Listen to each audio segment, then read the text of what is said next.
Mimi na Dalini ni baba yetu mmoja. Hampendi mama yangu, anasema mwanamke wa town na nini. So akatutaki hata sisi wajukuu. Tumeenda sikio kumuona, akasema kwa umetumwa na wazazi wenu mje kumuua mwanangu warisishe mali si na nini. Hebu niambie, where is daddy?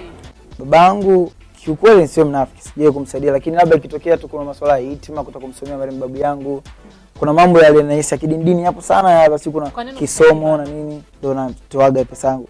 Basi tu nimekuwa kama sina mapenzi naye sana, unajua, kwa sababu aliniachaga. Sio babako, jamani, mtu babako. Aliniachaga mimi na mama yangu. Mama yangu akahangaika na mimi tangia nasoma chekechea, darasa la kwanza, unajua zile. Afu kwa mama tegemea tu kuna vyumba viwili vya kupangisha na mimi some baada ya kumaliza kuingia sekondari, kwa sababu nilimwambia mama natamani nisome sekondari hata kidogo nipata elimu kidogo. Mamangu akapangisha vyumba vyote, tulikuwa tunalala kwa bibi. Niko mkubwa kabisa. Nimepitia matatizo mengi sana ambapo babangu naona kabisa kuna kipindi wakapataga pesa nyingi. Labda niseme alikuwa ana hela, lakini kwa kipindi wakauzaga nyumba. Unajua Kariakoni ya hali kuuza nyumba. Hasa mwaka 2000 kama na 2 hivi wameuza nyumba milioni 210, ilikuwa ni hela nyingi sana, unajua milioni 210. Alafu ndo kwanza akaonesha kama ana time na mamangu, anakuja anamtambia, anakuja na magari, mimi nasikia na nyumba huko. Basi mamangu sisike nani, mimi mwanao nijali na nini.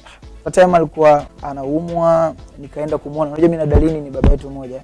Basi tukaenda mimi na kwenda Dalini kwambia anaumwa baba, tukaenda pale na nini, tukafika kumuona. Kwa sababu mama yake mzazi ndo alikuwa hataki, yani hampendi mamangu, anasema mwanamke wa town na nini, unajua hivyo. So akatutaki hata sisi wajukuu. Tumeenda sikio kumuona, akasema kwa umetumwa na wazazi wenu mje kumuua mwanangu warisishe mali si na nini. Sikujisikia vizuri. Kasi tuenda kwa mapenzi tu, tukwambia mimi sitokuja tena, mimi mwanaume nitatafuta nitapata kama yeye alipata.